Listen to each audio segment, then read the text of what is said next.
Senator Kennedy is next. Thank you, Mr. Chairman. Madam Secretary, and I'm going to call you Madam You Secretary. gave me a promotion. Thank you so much. No, I didn't. I'm intentionally calling you Madam Secretary because you have cabinet level status. And you're also from Louisiana, which I'm very proud of. So we claim you as our secretary.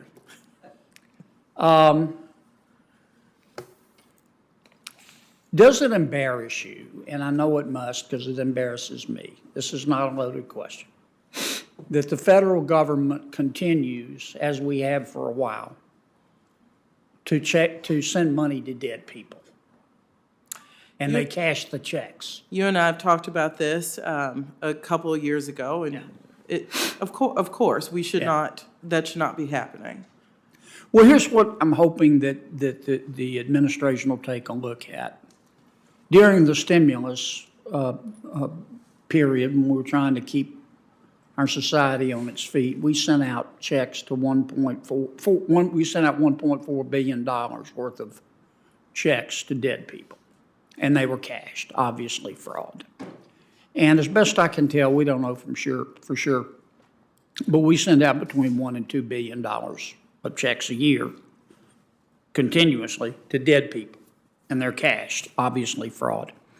We passed a bill that said Social Security, which gets the information about who's alive and who's dead from the states, has got to talk to the Department of Treasury to make sure that its do not pay list includes people who are dead.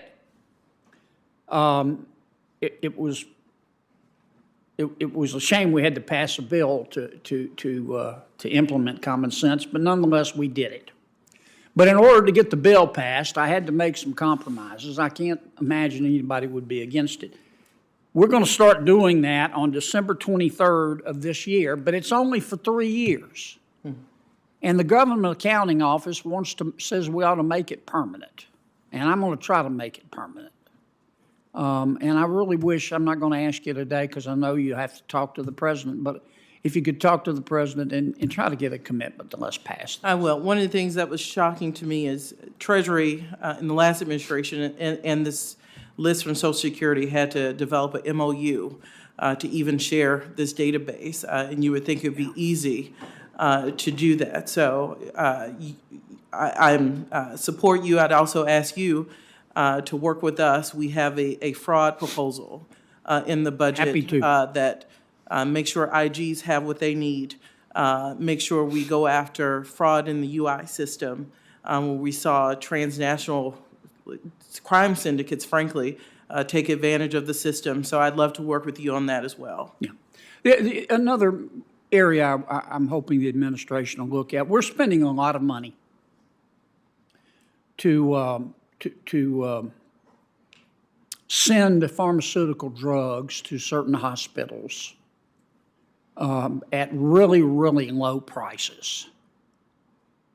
The idea being, of course, that those hospitals will pass that savings on to people who are less fortunate economically than you and me. Mm-hmm. There's just one problem. There's no requirement that the hospitals do that. And some of those hospitals, I think it's called the 340B program, some of those hospitals are going, thank you very much, federal government, for giving me these cheap drugs, and they're turning around because dollars are fungible and basically selling those drugs for a profit to paying patients. And we're spending billions on this. It makes no sense, Madam Secretary. I really wish y'all would take a look at that. Happy to. We just had a long discussion about healthcare costs, and I'm happy to work with you in your office on this and bring in HHS and CMS to the conversation. Okay. My last question, I noticed I listened to one of the president's press conferences, and he said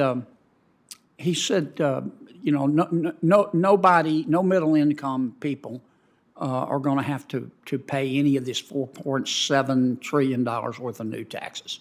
Is that really accurate? I mean, isn't the administration proposing in its budget to roll back some of the provisions, many of the provisions of the 2017 Tax Cuts and Jobs Act? No, sir. So you're not arguing that we should roll them back? We are very clearly in the budget state that the president would support extending those tax cuts for those making under $400,000. Now, he does believe we should pay for those. But he's proposing to roll back tax cuts for people who are making less than $400,000, isn't he? No, sir. I think he's saying the Trump tax cuts, as we call them, expire in 2025. So the 24 budget does not. Some of them expire sooner. Some of them expire sooner, like the R&D tax credit. And I know there are various proposals in the Senate to extend those. But on individual taxes, the president in black and white says he would support extending those. He would not support raising taxes on anyone under $400,000, but he thinks those over $400,000, ensuring that those are rolled back to pay for lower income, those under $400,000 should be on the table. So we can do that in a fiscally responsible way. I agree that's what he said. I just don't think that's what his budget does. Thank you, Madam Secretary. Thank you. Thank you. Come visit us in Louisiana. Come back to. I'm always there. Get out of D.C., come back to America. Senator Gray.